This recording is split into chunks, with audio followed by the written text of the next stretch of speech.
Gary, a wee bit of contract news. If you can tell us about the two Andys. Yeah, both Andy Hall and Andy Doyle have agreed a 1 year extension. Delighted to get them on board again. The two of them have been great professionals for this football club over the years and put a lot into the team and the club. And we obviously had to sit down at the end of the year and sit down and talk contracts with players, and we had to make sure we were in a position that we could offer players and financially the situation. And as I said, I was delighted to keep the two boys on board. Andy Hall's been a magnificent servant for this football club, and again, I keep saying it, Andy Doyle is everything that I love in a player. His training, the way he trains, the way he talks to players, his attitude, his desire, his hunger. And I think that he's been a great signing as well since he's come to this football club. So delighted to get them two boys done. We did offer James another contract as well, but unfortunately he texted me and let me know that due to family commitments and team closer to where he lives, he's going to decided he's going to sign for Bangor. So disappointed in that, because James could actually come in last year and done really well and kept a lot of clean sheets. So I was hoping for a good bit of competition this year with him and the new goalkeeper Rory. So, but it's not to be. So obviously we'll be on the lookout there now for another goalkeeper as well.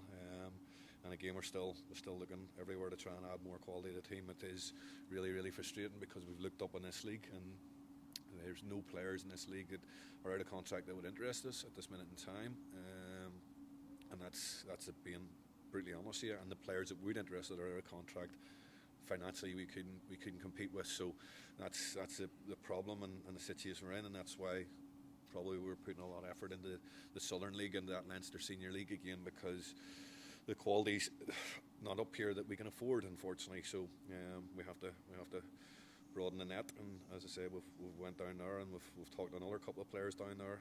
At the minute, there's nothing finalised with any of them, and we don't know if they will end up being finalised. But we are doing a lot of work and a lot of talking to players down there through Granty, through Shane Dolan, and our contacts down there. So hopefully we can start adding another couple of players. But it's certainly not for the lack of trying.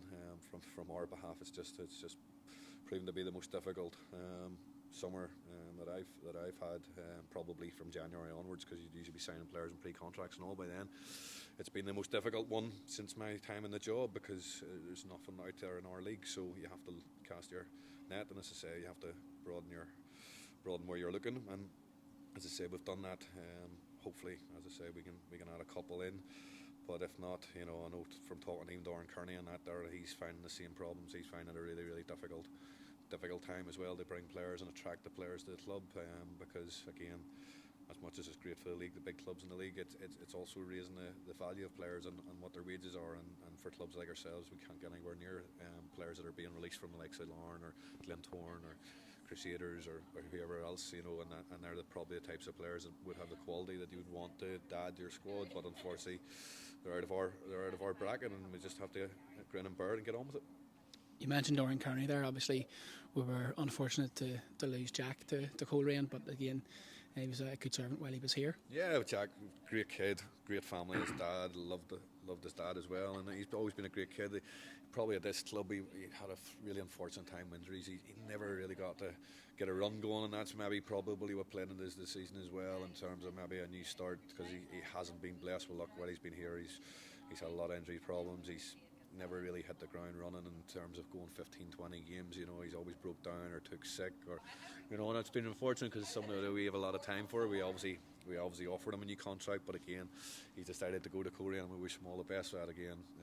It's just not against us. Yeah, exactly. It was just a situation that we couldn't do any more to keep him, and then the day players have that right and that decision, and he's decided to do that.